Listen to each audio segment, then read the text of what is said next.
Most people think that keeping things clean is always the right move. And when it comes to your car, that instinct makes sense. A clean car runs better, looks better, lasts longer. But there are for specific parts on your vehicle where that logic completely breaks down. For parts where the act of cleaning with the wrong product, the wrong method, or just the wrong assumption about how they work causes damage that's more expensive and more permanent than anything that would have happened if you just left them alone.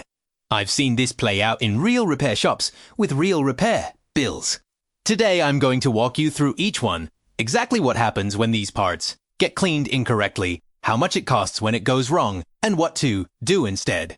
If you've ever cleaned your engine, bay or used a parts cleaner spray without thinking twice about what you aimed it at, pay close attention.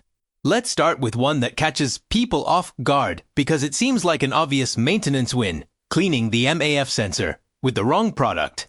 If you've never heard of the MAF sensor, here's what it does. MAF stands for mass airflow. This sensor sits in your intake system between the air filter and the throttle body, and its job is to measure exactly how much air is entering your engine. That measurement is what the engine control unit, the ECU, uses to calculate how much fuel to inject for each combustion cycle. The precision of that calculation directly affects your engine's fuel economy, power output, idle quality, and emissions. A MAF sensor that's giving accurate readings means your engine runs the way it's supposed to. A MAF sensor that's giving inaccurate readings means the ECU is making fuel delivery decisions based on wrong data. And the engine reflects that with rough idle, poor fuel economy, hesitation under acceleration, and in some cases stalling. A dirty MAF sensor is a real problem that does legitimately reduce engine performance. The sensing element inside, typically a heated wire or thin film measuring only fractions of a millimeter, gets coated over time with oil. Mist from the crankcase, ventilation system, dust that sneaks past the air filter, and in some cases residue from over-oiled performance air filters. When it gets dirty enough, the sensor's readings drift. The ECU sees the wrong airflow number, and the engine runs poorly. So cleaning it makes sense. The problem is how drivers clean it. Walk into any auto parts store and you'll find multiple aerosol cleaners on the shelf. Throttle body cleaner, brake cleaner, carb cleaner, electronics cleaner, MAF sensor cleaner. They all come in similar cans. They all spray a solvent onto whatever you point them at. And to someone who isn't thinking about the chemistry involved, they seem interchangeable. They renot. Throttle body cleaner contains aggressive solvents formulated to dissolve carbon, deposits, and varnish from the throttle body plate and bore, surfaces that can tolerate the chemical aggression. Brake cleaner is even more aggressive, designed to strip brake dust and oil from metal rotors and calipers. When either of these products contacts the heated wire or film element of a MAF sensor, the chemical interaction is destructive. The delicate sensing element degrades. Its calibrated resistance changes. The sensor starts reading incorrectly, often reading to high or to low by a margin that the ECU can't compensate for. In severe cases, the element fails entirely. According to AEA&ET's documentation on MAF sensor cleaning, using the wrong cleaner can severely damage the delicate components of the MAF sensor, leading to inaccurate readings and poor engine performance. A new MAF sensor costs $100 to $400 depending on the vehicle. And replacing a MAF sensor also typically requires resetting the ECU's learned fuel trims, adding diagnostic time to the repair bill. The correct approach, if your MAF sensor genuinely needs cleaning, if you have symptoms pointing to it and a scan tool confirms the readings are off, use only a product specifically formulated as MAF sensor cleaner. CRC MAF sensor cleaner is the most widely recommended product used by professional mechanics and documented as safe for the sensing element. The process is very specific. Remove the sensor from the intake. Spray DS15 short bursts directly onto the element without touching it with anything. No swabs, no brushes, no fingers, and allow it to air dry completely for at least 10 minutes before reinstallation. Toyota Parts Center's documentation is explicit on this. Never use throttle body cleaner, brake cleaner, or carburetor cleaner on AMAF sensor. Never touch the element with any object. Uncritically if sens work at all. The risk of damaging a functioning sensor while trying to clean it proactively is not worth taking. The second part, that drivers destroy through well-intentioned cleaning, is something most people don't even know. Exists biname de crankshaft or CKP sensor. This sensor monitors the position and rotational speed of the crankshaft and sends that data to the ECU continuously while the engine runs. The ECU uses it to time fuel injection and ignition spark with precision. Without accurate crankshaft position data, the engine either misfires, runs rough, or in severe cases won't start at all. The CKP sensor is usually mounted low on the engine block near the crankshaft, in a location that makes it vulnerable to any cleaning activity happening in the engine bay. It's also in a location that accumulates grime, oil residue, road contamination, heat-baked dirt, which makes it look like a reasonable cleaning target. The problem is that the CKP sensor contains a Hall effect element, a semiconductor that measures the magnetic field generated by a reluctor, wheel or trigger wheel on the crankshaft. Hall effect semiconductors are sensitive to chemical contamination in ways that are invisible externally. The sensor housing looks solid and sealed, but cleaning solvents, particularly aggressive ones like brake cleaner, can wick into the sensor connector, degrade the sealing around the element, or damage the semiconductor through chemical interaction. The result is a sensor that seems fine initially, but develops erratic behavior, random misfires. Intermittent nostarfedon goes.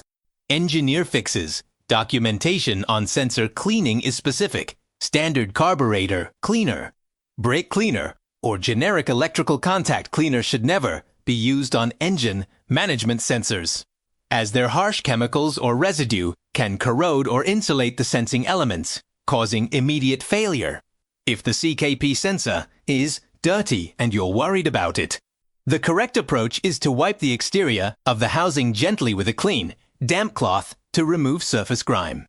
If there are signs of oil contamination around the sensor, oil seeping past the sensor seal onto the electrical connector, address the source of the oil leak and replace the sensor seal, not spray cleaner at it. A CKP sensor costs $40 to $150 depending on the vehicle.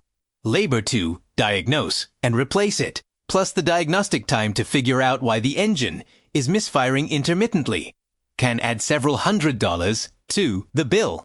Damage from a cleaning attempt that wasn't necessary in the first place is the most avoidable kind. The third part is one that involves the most expensive potential damage on this list. And it comes from one of the most common engine cleaning practices in America: pressure washing the engine bay. ABS control modules and other electronic control units mounted in the engine compartment are not sealed against direct water ingress at the pressures that a garden hose with a spray nozzle or a pressure washer produces. The ABS module, the electronic brain of your anti-lock braking system, is typically mounted under the hood in a position that's exposed to the engine compartment environment. It's designed to handle condensation, road splash, and moisture from normal rain. It is not designed to handle directed water pressure at close range. When water penetrates an ABS module or any electronic control unit, the damage mechanism is electrochemical corrosion. Water bridges the microscopic gaps between circuit board traces and components, creating electrical paths that shouldn't exist. This causes immediate or delayed short circuits. The initial symptom is often a warning light, ABS warning, traction control warning, stability control warning. If the water dries out without causing permanent damage, the light may go away. If corrosion begins inside the module, the symptoms return and worsen. ABS module replacement costs $800 to $1,500 depending on the vehicle, and on many vehicles requires programming to the specific vehicle's VINA dealer-only procedure that adds time and cost. The same issue applies to the engine control module, the transmission control module, and any other ECU mounted in the engine. bay. These modules have environmental sealing around their connectors. But that sealing is designed for splash resistance, not directed pressure. The safe way to clean the engine bay if you want it to look clean. Start with the engine cold and off. Cover the ABS module, fuse box, alternator, ignition coils, and any exposed electrical connectors with plastic bags secured with tape.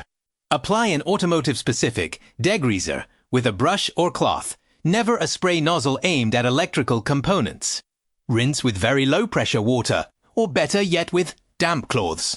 Allow everything to dry completely before starting the engine.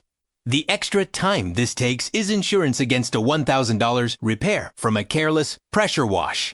The fourth part is one where the damage comes not from the cleaning itself, but from the product. Used in the surface it contacts, the wheel speed sensors, and their wiring. Wheel speed sensors are mounted at each wheel hub and measure how fast each wheel is rotating. This data feeds both the ABS system and, on modern vehicles, the electronic stability control and traction control systems. The sensors are mounted in a location that's directly in the path of brake dust, road grime, and water, which means they look dirty virtually all the time, and they look like they need cleaning every time you clean your wheels. The sensors themselves can be wiped clean safely. The problem comes when drivers spray brake cleaner, wheel cleaner, or tire cleaner directly at the sensor and its wiring harness while cleaning the wheel area. Brake cleaner is corrosive to the rubber insulation on wiring. Repeated exposure to harsh wheel cleaners degrades the wiring harness insulation at the sensor connection over time. Once the insulation degrades, the sensor wiring becomes vulnerable to moisture and road salt, leading to intermittent sensor readings that trigger ABS faults and stability control warnings. The correct approach when cleaning the wheel area is to avoid spraying any chemical cleaner directly at the sensor or the wiring harness that runs along the wheel knuckle. Wipe the sensor body with a damp cloth if it needs cleaning. If you're using wheel cleaner on the rim and brake area, shield the sensor and wiring with your hand or a cloth while spraying. It takes 5 extra seconds and prevents the slow degradation that leads to sensor replacement down the road. Now let's talk about what you can safely clean, because this isn't about avoiding all engine cleaning. It's about knowing which parts handle it well and which ones don't. The throttle body is one of the most beneficial cleaning targets on a modern engine. Carbon deposits and varnish build up on the throttle plate and bore over time, causing rough idle and hesitation with the engine cold and off. Removing the intake hose and carefully cleaning the throttle plate and bore with throttle body. Cleaner and a soft cloth is legitimate maintenance that restores idle quality. Avoid spraying cleaner into the intake manifold and avoid getting cleaner on the throttle position sensor wires. The PCV valve and its hoses are another legitimate cleaning target. These accumulate oil residue from crankcase, ventilation, and can clog. They're inexpensive to replace, and cleaning or replacing them is straightforward. Battery terminals corrode and cause electrical connection issues. Cleaning them with a baking soda and water solution and a wire brush, then applying terminal protectant, is correct maintenance. The air filter housing and intake ducting can be wiped clean without issue. None of the sensors mounted in these areas are harmed by careful cleaning of the surrounding surfaces. Here's the framework for any engine cleaning decision. If you can physically separate the cleaning target from any electronic component, sensor, or wiring harness, cleaning with the appropriate product is generally safe. If the cleaning target is adjacent to or shares a location with an electronic component and you can't ensure that chemical won't contact that component, be more cautious. And if the cleaning target is itself an electronic sensor or control unit, the question is what product is specifically approved for that component, not what's convenient to reach for. The pattern that creates the most expensive cleaning mistakes is using whatever cleaner is closest. Brake cleaner, throttle body cleaner, and carb cleaner are all aggressive, fast evaporating solvents that do their intended job very well. The problem is that drivers spray them at things that aren't their intended job. A can of brake cleaner aimed at a wheel sensor, AM/AF sensor, or an electrical connector causes damage that the can was never designed to prevent because the can was designed for brake components, not sensors. Using the right product for the right surface isn't just a technicality, it's the difference between maintenance that helps and maintenance that costs you money. The bottom line, clean your car. Keep your engine bay tidy. Replace filters when they're due. Clean the throttle body when idle quality drops. Change fluids on schedule. But treat the MAF sensor, crankshaft position sensor, ABS, and ECU modules, and wheel speed sensor wiring as components that need protection during cleaning, not components that need cleaning themselves. The repair bills from getting this wrong: $300 for AMAF sensor, $150 for a CKP sensor, $1,500 for an ABS module are entirely avoidable when you know which parts to leave alone. If this saved you from a cleaning mistake you were about to make, hit the like button. Drop a comment telling me what you use to clean your engine, bay, and whether you've ever had any of these issues. I read every one. Subscribe for more honest, practical car information. A lot more is coming.